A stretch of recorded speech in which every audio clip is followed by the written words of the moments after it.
2 Samuel chapter 24, David's military census.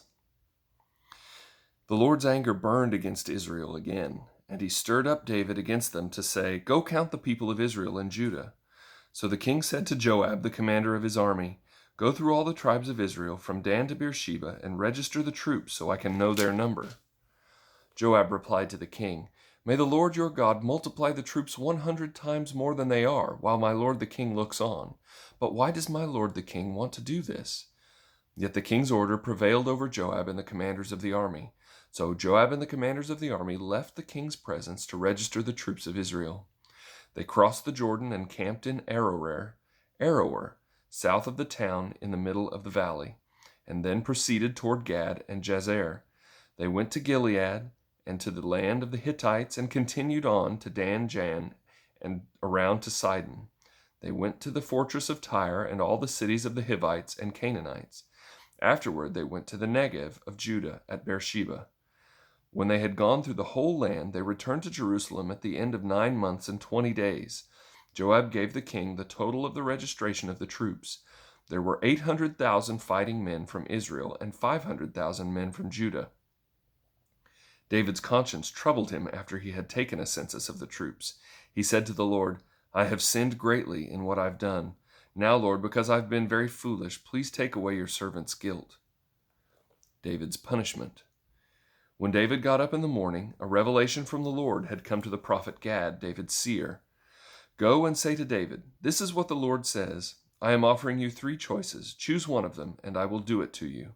So Gad went to David, told him the choices, and asked him, "Do you want 3 years of famine to come on your land, to flee from your foes 3 months while they pursue you, or to have a plague in your land 3 days? Now think it over and decide what answer I should take back to the one who sent me." David answered Gad, "I have great anxiety. Please let us fall into the Lord's hands, because his mercies are great, but don't let me fall into human hands." So the Lord sent a plague on Israel from that morning until the appointed time, and from Dan to Beersheba 70,000 men died.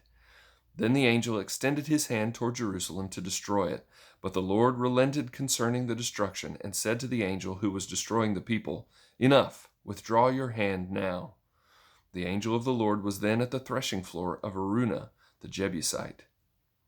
When David saw the angel striking the people, he said to the Lord, "Look, I am the one who has sinned. I am the one who has done wrong. But these sheep, what have they done? Please let your hand be against me and my father's family." David's altar. Gad came to David that day and said to him, "Go up and set up an altar to the Lord on the threshing floor of Araunah the Jebusite."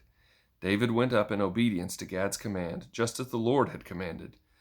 Araunah looked down and saw the king and his servants coming toward him, so he went out and bowed to the king with his face to the ground. Araunah said, "Why has my lord the king come to his servant?" David replied, "To buy the threshing floor from you in order to build an altar to the Lord, so the plague on the people may be halted." Araunah said to David, "My lord the king may take whatever he wants and offer it. Here are the oxen for a burnt offering, and the threshing sledges and ox yokes for the wood. My king Araunah gives everything here to the king." Then he said to the king, "May the Lord your God accept you." The king answered Araunah, "No, I insist on buying it from you for a price, for I will not offer to the Lord my God burnt offerings that cost me nothing." David bought the threshing floor and the oxen for 20 ounces of silver. He built an altar to the Lord there and offered burnt offerings and fellowship offerings. Then the Lord answered prayer on behalf of the land, and the plague on Israel ended.